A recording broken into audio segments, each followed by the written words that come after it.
7. Barrett outside the switch. Doncic goes over.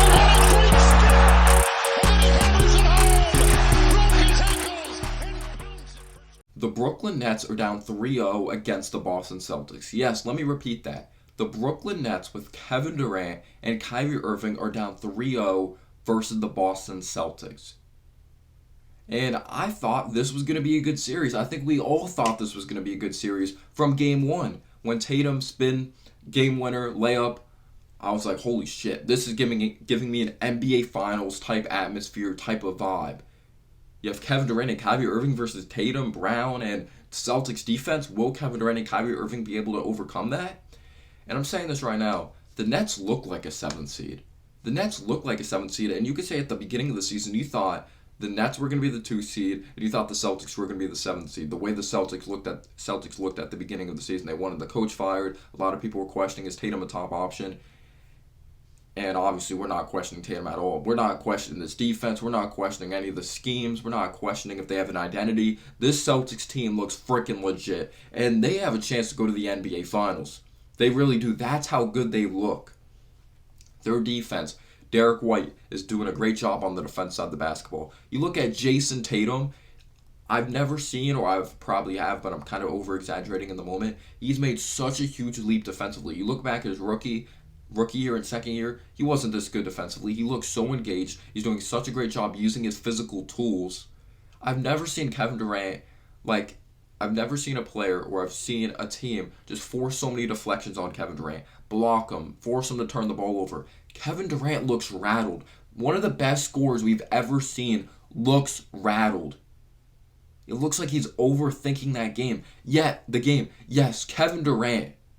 He looks uncomfortable. Kevin Durant never looks uncomfortable. He could be double teamed, he could be triple teamed. It doesn't matter if they throw blitzes at him. Kevin Durant always finds a way to get out of it, finds a way to distribute the basketball, get back into rhythm. We haven't seen that from Kevin Durant. Yes, before last game or last night, he had 27 points, but he was extremely inefficient. He was 4 for 17. Game 1, 9 for 24. Last night, he only took 11 shots, making 6 of them, finished with 16 points. Kevin Durant, in a big crucial game, down 2-0, scored 16 points in a basketball game. But Grant Williams has done a great job defensively. Marcus Smart, obviously, Defensive Player of the Year. I'm sure I mentioned him. If I didn't, best for last. They're so good on the defense side of the basketball. You have veterans of Al Horford. Grant Williams is back. Or not Grant Williams. Robert Williams is back. They're both Williams. So we got to give credit to the Boston Celtics. But then you have Kyrie Irving and Kevin Durant. They're NBA veterans. They're some of the most efficient scorers we've ever seen. Some of the best difficult shot makers we've ever seen. Some of the most clutch scorers we've ever seen down the stretch of games. And they look rattled. They look uncomfortable. To me, there's no excuses. You have to put some blame on Steve Nash, though, also. They're obviously not doing something right. They're not making proper adjustments to get them better shots. But the Celtics, they've just been unbelievable on the defense side of the basketball. But yeah, Kyrie Irving, 6 for 17 last night, got into foul trouble, 4 for 13 the game before. Obviously, it was amazing game 1. He pretty much put that team on his back down the stretch. But Kevin Durant and Kyrie Irving aren't getting timely buckets. You shouldn't have to rely upon Bruce Brown to be your top scorer. Bruce Brown's probably been the Nets' best player in this series. I know he didn't really provide much game 1. What do you have? 8 points. But the last 2 games, he's had over 20. But you can't rely on Bruce Brown to make threes down the stretch.